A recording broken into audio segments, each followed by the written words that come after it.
when you look at the fundamentals of forensics, you really have one chance to get it right.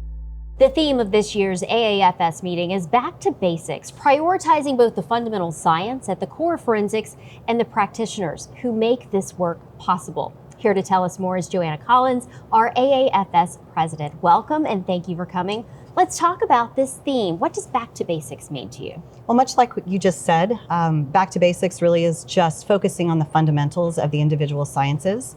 The Academy of Forensic Sciences is comprised of 12 different sections, so potentially 12 different sciences. One of the sections really has a multitude of sciences and disciplines within it.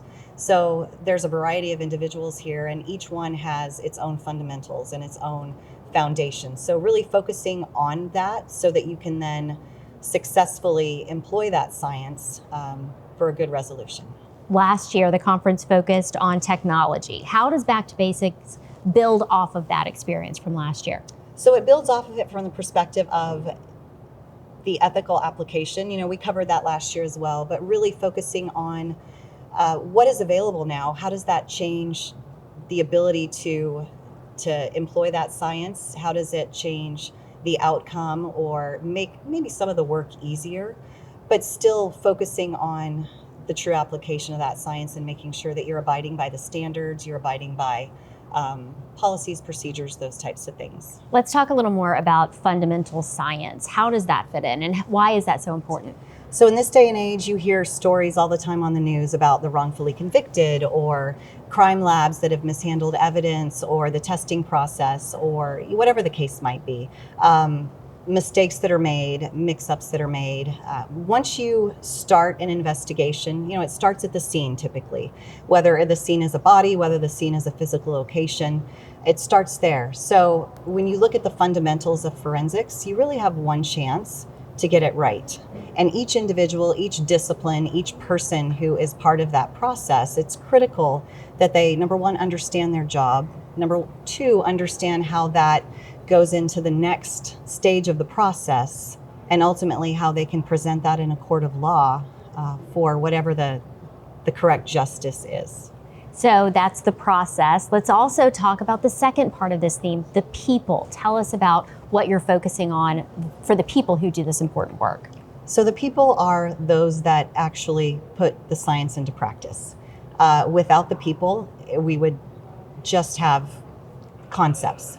So it's the individuals that really put those into practice that are significant and important, those that are doing the work, those that are responding to the crime scenes, those that are conducting the autopsies, those that are processing the evidence in the crime labs, those that are doing, you know, a variety of other work that has to do with the evidence and then ultimately the process of going to court. So that the attorneys, the judges, and ultimately the jurors that are involved in that process in rendering a verdict. You have one chance to do your job, whatever that may be, to contribute to that case and ultimately the pursuit of justice.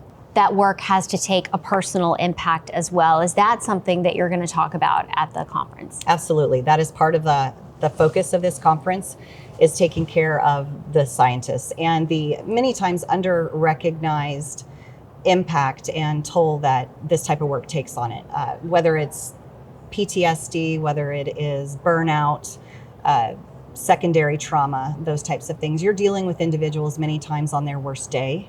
And this is happening over and over and over again through the course of your career. And it can build up. And most forensic scientists and practitioners in this field are very resilient. Many know where they can go to get the resources, or, you know, they have a buddy that they can lean on. Most, I would hope, have supervisors that recognize the toll that this can take. But really another part of this conference was bringing that to light and making sure that especially those that are younger and starting in their career understand what this means and the heaviness of it at times, but also how to overcome that and make sure that you are able to take care of yourself and to continue to contribute and do the best of your ability. Such important work. How has the Committee on Vicarious Trauma played a role in programming for this year? They've played a huge role. They have put on several workshops. They're actually hosting part of the interdisciplinary symposium today.